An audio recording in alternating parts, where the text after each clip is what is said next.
ತಮ್ಮ ನೆಚ್ಚಿನ ನಾಯಕನಿಗೆ 87 ಕೆಜಿಯ ಬೃಹತ್ ಕೇಕ್ ಕತ್ತರಿಸಿ ಪ್ರೀತಿಯ ಹುಟ್ಟುಹಬ್ಬ ಆಚರಿಸಿದ ಸಾವಿರಾರು ಅಭಿಮಾನಿಗಳು, ಮುಖಂಡರು.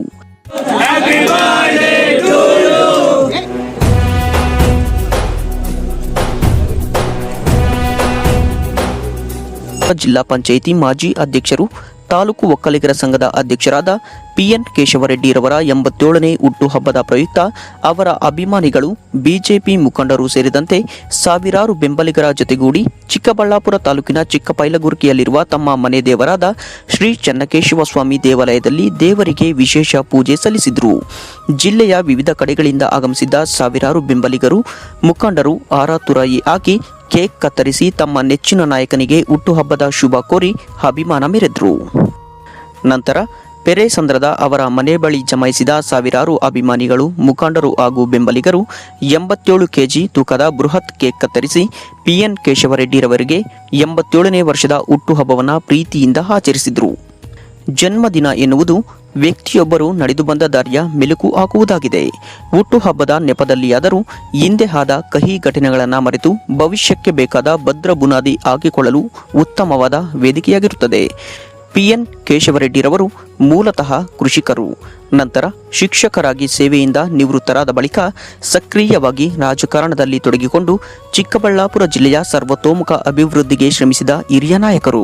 ಅಲ್ಲದೆ PN ಕೇಶವರೆಡ್ಡಿರವರ ಮಗ ಡಾಕ್ಟರ್ K ಸುಧಾಕರ್ ರವರು ಆರೋಗ್ಯ ಮತ್ತು ವೈದ್ಯಕೀಯ ಶಿಕ್ಷಣ ಸಚಿವರಾಗಿ ಮಾಡುತ್ತಿರುವ ಸೇವೆ ಅವಿಸ್ಮರಣೀಯ. ಇವರ ಕುಟುಂಬದವರ ಮೇಲೆ ಕ್ಷೇತ್ರದ ಜನತೆ ಅಪಾರ ಪ್ರೀತಿ, ಅಭಿಮಾನ ಹೊಂದಿದ್ದು ಹಿರಿಯ ನಾಯಕರಾದ PN ಕೇಶವರೆಡ್ಡಿರವರ ಹುಟ್ಟುಹಬ್ಬವನ್ನು ಅರ್ಥಪೂರ್ಣವಾಗಿ ಆಚರಿಸಿದರು.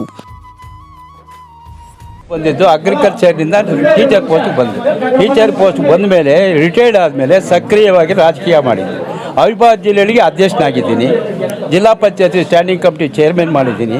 ಆಮೇಲೆ ಮೊನ್ನೆ ರೀಸೆಂಟಾಗಿ ಜಿಲ್ಲಾ ಪಂಚಾಯತ್ ಅಧ್ಯಕ್ಷನಾಗಿ ಕೆಲಸ ಮಾಡಿದ್ದೀನಿ.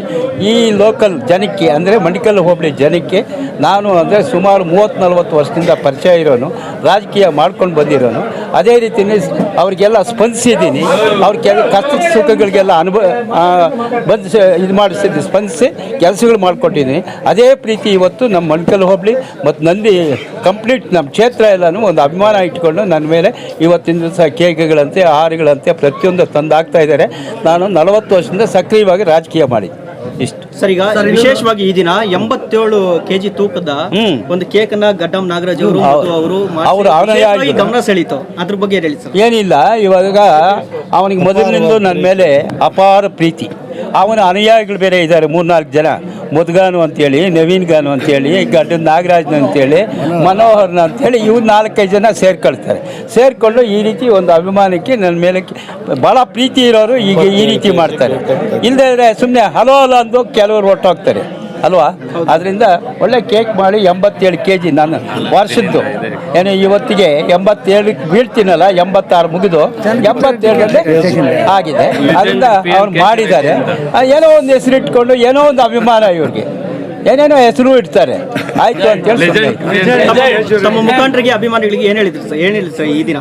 ಇದನ್ನೇ ಮೊದಲು ಯಾವ ರೀತಿ ನಾನು ಸ್ಪಂದನೆ ಕೊಟ್ಟು ಜನಗಳ ಕಷ್ಟ ಸುಖಕ್ಕೆ ನ್ಯಾಯವಾಗಿ ಇರೋದಕ್ಕೆ ನ್ಯಾಯ ಧರ್ಮ ಎರಡನ್ನೂ ಯೋಚನೆ ಮಾಡಿ ಕೆಲಸ ಮಾಡ್ತೀವಿ ಸರ್. ಈಗ ಚಿಕ್ಕಬಳ್ಳಾಪುರ ವಿಧಾನಸಭಾ ಕ್ಷೇತ್ರ ಅಲ್ದಿರಾ ಬಾಗೇಪಲ್ಲಿ, ಗುಡಿಬಂಡೆ ಬೇರೆ ಕಡೆಯಿಂದನೂ ಅಪಾರವಾದ ಕಟ್ ಮಾಡ್ತಾ ಇದ್ದಾರೆ. ಸೊ 87ನೇ ವರ್ಷಕ್ಕೆ ಬಿದ್ದಿದೆ. ಇದು BJP-ನಲ್ಲಿ ಇರೋದು. ನನ್ನ ಮಗ ಮಿನಿಸ್ಟರ್ ಆಗಿದ್ದಾನೆ ಇವಾಗ. BJP-ನಲ್ಲಿ ಇರೋದ್ರಿಂದ ನನಗೆ 87 ವರ್ಷ ಇದೆ. ಅವ್ರ ಸಿದ್ಧಾಂತಗಳು ನಮ್ಗೆ ಆಗೋದಿಲ್ಲ. ಏನಿದ್ರು ಇಂಡಿಪೆಂಡೆಂಟ್ ನಿಂತ್ಕೋಬೇಕು, ಇಲ್ಲ ನಾನು ಕಾಂಗ್ರೆಸ್ಗೆ ಹೋಗಬೇಕು. ನನ್ನ ಮಗನೊಂದು ಕಡೆ, ನಾನೊಂದು ಕಡೆ ಹೋಗೋಕ್ಕಾಗೋದಿಲ್ಲ. ನಾನು ಎಲ್ಲಿ ಹೋಗೋದಿಲ್ಲ, ನಾನು ಕಂಟೆಸ್ಟ್ ಮಾಡೋದಿಲ್ಲ. ನಮ್ಗೆ ಬೇಕಾಗಿಲ್ಲ. ಒಬ್ಬನೇ ಮಗನು, ಅವನೇ ಇದ್ಕೊಳ್ಳಿ ಅಂತ ಸುಮ್ಮನೆ ಐತಿ. ಸರ್, ತಮಗೆ 87 ವರ್ಷ, ಯುವಕರನ್ನ ನಾಚಿಸುವಂತೆ ಕೆಲಸ ಕಾರ್ಯಗಳು ಮಗ್ನರಾಗ್ತೀರಾ. 87 ವರ್ಷ ಅನ್ನಲ್ಲ, ಒಂದು 45 ಯುವಕರ ತರ ಉತ್ಸಾಹವಾಗಿ ಕೆಲಸ ಮಾಡ್ತೀರಾ. ಏನು ಹೇಳಕ್ಕೆ ಸೀಕ್ರೆಟ್ ಅಂದ್ರೆ ಫುಡ್ ಸೀಕ್ರೆಟ್, ವ್ಯಾಯಾಮ ಸೀಕ್ರೆಟ್. ಇವೆರಡೇ. ವ್ಯಾಯಾಮ ಮಾಡ್ತೀನಿ, ಸೈಕಲ್ ತುಳಿತೀನಿ, ಟ್ರೆಡ್ಮಿಲ್ ಮಾಡ್ತೀನಿ, ಯೋಗ ಮಾಡೋದಿಲ್ಲ. ಇವೆರಡು ಮಾಡಿಬಿಟ್ಟು ಡಂಬಲ್ಸ್ ಮಾಡ್ತೀನಿ. ಆಮೇಲೆ ಫುಡ್ಡು ಡಯಟ್ ಮಾಡ್ತೀನಿ. ಬೆಳಗ್ಗೆ ಕಾಳುಗಳು ತಿಂತೀನಿ, ನೆನೆಸಿರೋ ಕಾಳುಗಳೆಲ್ಲನು. ಒಂದು ಗಂಜಿ ಕುಡಿತೀನಿ, ಒಂದು ಆಮ್ಲೆಟ್ ತಿಂತೀನಿ. ಇಷ್ಟೇ. ಸರ್ ಇನ್ನೊಂದು ಈ ಭಾಗದಲ್ಲಿ ನಿಮ್ಮನ್ನ ಲೆಜೆಂಡ್ ಅಂತಾನೆ ಕರೀತಾ ಇದ್ದಾರೆ. ಹೌದು, ಅದರಲ್ಲೂ ಇದೆ. ಹಾಗಾಗಿ ಲೆಜೆಂಡ್ ಅಂತ ಕರೀತಾರೆ. ಲೆಜೆಂಡ್ ಅನ್ನೋದಕ್ಕೆ ಏನಪ್ಪ ಕಾರಣ ಅಂದರೆ, ನಾನು ಮೊದಲಿನಿಂದ ಒಂದೇ ಥರ ಬಂದಿದ್ದೀನಿ. ಜನಗಳಿಗೆ ಸ್ಪಂದಿಸೋದು ಒಂದು, ಮಾತಾಡೋದು ನೇರನೇ, ಏನಾದ್ರು ತಪ್ಪಿದ್ರೆ ಹೋಗಲ್ಲ ಅನ್ನೋದು ನಿಜಾನೇ.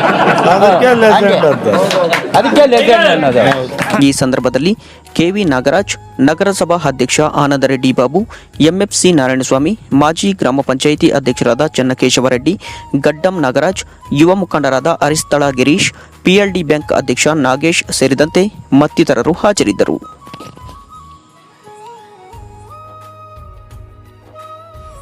ಈ ಭಾಗದ ಧೀಮಂತ ನಾಯಕರು, ನಮ್ಮ ಈ ಭಾಗದ ಎಲ್ಲ ಜನಮೆಚ್ಚಿದ ನಾಯಕರಾದಂಥ PN ಕೇಶವರೆಡ್ಡಿ ಅಣ್ಣವರ ಜನ್ಮದಿನ ಆಚರಣೆ ಆಗ್ತಾ ಇದೆ. ಅದಕ್ಕಾಗಿ ಸಾವಿರಾರು ಜನಗಳು ಈ ಭಾಗದಿಂದ ಬಂದಿದ್ದಾರೆ. ಚಿಕ್ಕಬಳ್ಳಾಪುರ ಜಿಲ್ಲೆಯಾದ್ಯಂತ ಬೇರೆ ಬೇರೆ ಕಡೆಯಲ್ಲಿ ಅವರವರ ಪಾಡಿಗೆ ಅಣ್ಣನ ಹೆಸರಿನಲ್ಲಿ ಜನ್ಮದಿನೋತ್ಸವವನ್ನು ಆಚರಣೆ ಮಾಡ್ತಾ ಇದ್ದಾರೆ. ಮತ್ತು ನನ್ನ ಪರವಾಗಿ ಆ ಅಣ್ಣನಿಗೆ ಇನ್ನೂ ಒಂದು 100 ವರ್ಷ ಸುಖ, ಶಾಂತಿ, ನೆಮ್ಮದಿ, ಆರೋಗ್ಯವನ್ನು ಕೊಡಲಿ ಅಂತ ನಾನು ಹಾರೈಸ್ತಾ. ಮತ್ತು ಕೇಶವರೆಡ್ಡಿಯವರು ಮೂಲತಃ ಒಂದು ಕೃಷಿ ಕುಟುಂಬದಲ್ಲಿ ಹುಟ್ಟಿರ್ತಕ್ಕಂಥ ವ್ಯಕ್ತಿ. ಅವರು ನಿಮಗೆ ಗೊತ್ತಿರೋ ರೀತಿ ಪೆರೇಸಂದ್ರ ಗ್ರಾಮದಲ್ಲಿ ಹುಟ್ಟಿದಂಥವ್ರು. ಅವರು ಮೂಲತಃ ಒಬ್ಬ ಮಾಸ್ಟ್ರಾಗಿ, ಒಬ್ಬ ಪ್ರಾಥಮಿಕ ಶಾಲೆಯಲ್ಲಿ ಶಿಕ್ಷಕರಾಗಿ ಕೆಲಸ ಮಾಡಿರ್ತಕ್ಕಂಥವ್ರು. ಅವರು ಸಾವಿರಾರು ಜನ ವಿದ್ಯಾರ್ಥಿಗಳನ್ನ ರೂಪಿಸಲಿ, ಈ ಒಂದು ಕ್ಷೇತ್ರದಲ್ಲಿ ಸಾವಿರಾರು ಜನ ವಿದ್ಯಾರ್ಥಿಗಳು ರೂಪಿಸಿದ್ದಾರೆ. ಅವರು ರಾಜಕೀಯಕ್ಕೆ ಪದಾರ್ಪಣೆ ಮಾಡಿ ಸುಮಾರು 40 ವರ್ಷಗಳು ಕಳೆದಿರ್ಬೋದು.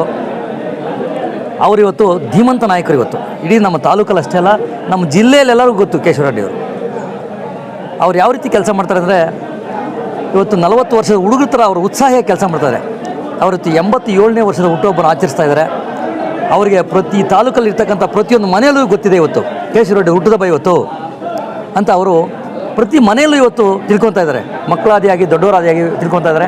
ಅವರಿಗೆಲ್ಲರೂ ಒಂದು ಅಲ್ಲಿಂದಲೇ ಆಶೀರ್ವಾದ ಮಾಡ್ತಾಯಿದ್ದಾರೆ, ಕೇಶವರೆಡ್ಡಿ ಚೆನ್ನಾಗಿರಲಿ, ಅವರು ಇನ್ನಷ್ಟು ಕಾಲ ಚೆನ್ನಾಗಿ ಬಾಳಲಿ ಅನ್ನೋ ಥರ. ಯಾಕಂದರೆ ಯಾವುದೇ ಕಡು ಬಡವರು ಹೋಗಲಿ, ಸಾಮಾನ್ಯರು ಹೋಗಲಿ, ಎಲ್ಲರಿಗೂ ಆನ್ ದ ಸ್ಪಾಟ್ ಆಗಲೇ ನ್ಯಾಯ ದೊರಕೋದಂತ ಕೇಶವರೆಡ್ಡಿ ಅವ್ರ ಹತ್ರ. ಯಾವುದೇ ವ್ಯಕ್ತಿ ಹತ್ರ ಹೋಗಲಿ, ಅವ್ರ ಮುಂದೆ ಹೋಗಿದ ತಕ್ಷಣ ನ್ಯಾಯ ಮತ್ತು ಧರ್ಮ ಎರಡನ್ನೂ ಅವ್ರನ್ನ ಎರಡನ್ನೂ ರೂಪಿಸ್ತಾ, ಎರಡನ್ನೂ ವಿಷಯಗಳೊಂದು ಗಣನೆಗೆ ತೊಗೊಂಡು ಇವತ್ತು ಕೆಲಸ ಮಾಡ್ತಾಯಿದ್ದಾರೆ. ಎಂಥ ಒಂದು ಕಡು ಬಡವರು ಹೋಗಲಿ, ಯಾರೇ ಹೋಗಲಿ, ಇಮಿಡಿಯೇಟಾಗಿ ಕೆಲಸ ಆಗೋದಂತ ಕೇಶವರೆಡ್ಡಿ ಅವ್ರ ಹತ್ರ ಅಂತ ಇಡೀ ತಾಲೂಕಲ್ಲಿ ಎಲ್ಲರಿಗೂ ಗೊತ್ತಿದೆ. ಈ ದಿಸೆಯಲ್ಲಿ ಅವರು ಇವತ್ತು ಏನು ಈ ರೀತಿ ಕೆಲಸ ಮಾಡ್ತಾರೆ, ಅವರ ಒಂದು ಸೇವೆ ನಿರಂತರವಾಗಿರಬೇಕು ಅಂತ ಈ ಜನ ಬಯಸ್ತಾ ಇದ್ದೀವಿ ನಾವು ಕೂಡ. ಇವರ ಒಂದು ನಿಜವಾಗೂ ಈ ಕ್ಷೇತ್ರಕ್ಕೆ ಅವರೊಂದು ದೊಡ್ಡ ಒಂದು ಆಲದ ಮರ ಇದ್ದಂತೆ. ಅವರಿಗೆ ದೇವರು ಆರೋಗ್ಯ ಭಾಗ್ಯ ಕೊಡಲಿ, ಇನ್ನಷ್ಟು ವರ್ಷ ಈ ಜನ ಸೇವೆ ಮಾಡಲಿ ಅಂತ ನಾವು ಆಶಿಸ್ತಾ ಇದ್ದೀವಿ ಅಷ್ಟೇ.